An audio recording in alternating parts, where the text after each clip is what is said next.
British scientist Stephen Hawking dies. Inside the shell of his increasingly useless body was a razor-sharp mind, fascinated by the nature of the universe, how it was formed and how it might end.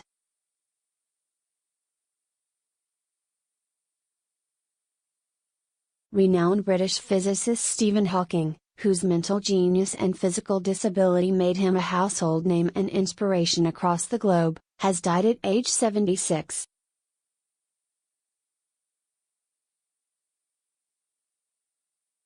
Hawking defied predictions he would only live for a few years after developing a form of motor neuron disease that left him confined to a wheelchair.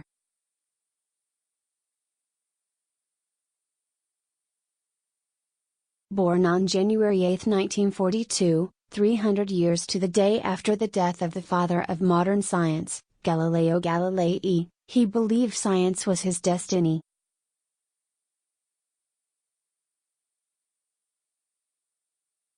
But fate also dealt Hawking a cruel hand. Most of his life was spent in a wheelchair, crippled by amyotrophic lateral sclerosis, ALS, a form of motor neuron disease that attacks the nerves controlling voluntary movement.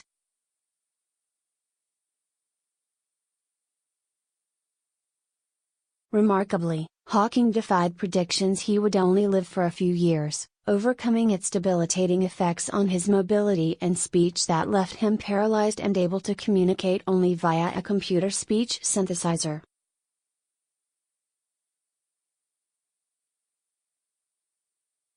Stephen William Hawking, though, was far from normal. Inside the shell of his increasingly useless body was a razor-sharp mind, fascinated by the nature of the universe, how it was formed and how it might end.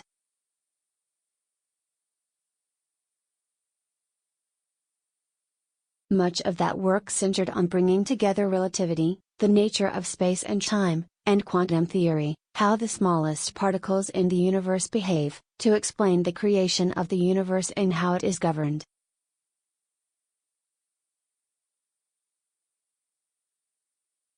In 1974, he became one of the youngest fellows of Britain's most prestigious scientific body, the Royal Society, at the age of 32.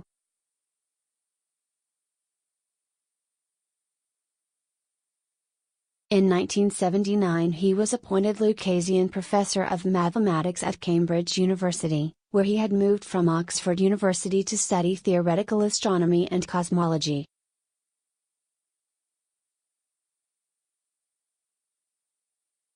A previous holder of the prestigious post was the 17th-century British scientist Isaac Newton.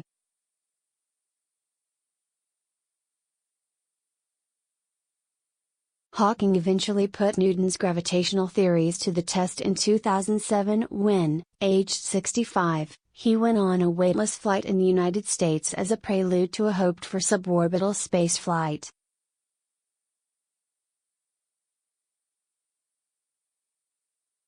Alongside the benefits, AI will also bring dangers, like powerful autonomous weapons, or new ways for the few to oppress the many, Hawking said in 2016, at the opening of a new AI research center at Cambridge University.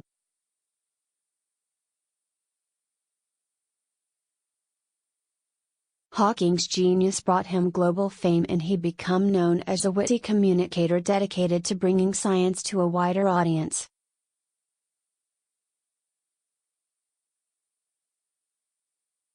His 1988 book A Brief History of Time sought to explain to non-scientists the fundamental theories of the universe, and it became an international bestseller, bringing him global acclaim.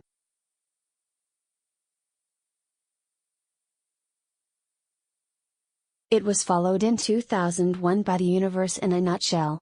In 2007, Hawking published a children's book, George's Secret Key to the Universe, with his daughter, Lucy, seeking to explain the workings of the solar system, asteroids, his pet subject of black holes and other celestial bodies.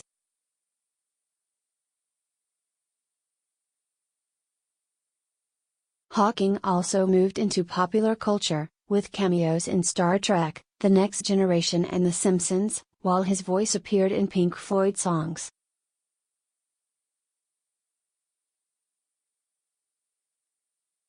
Beyond scientific debate, Hawking also waded into politics, describing Donald Trump as a demagogue who say,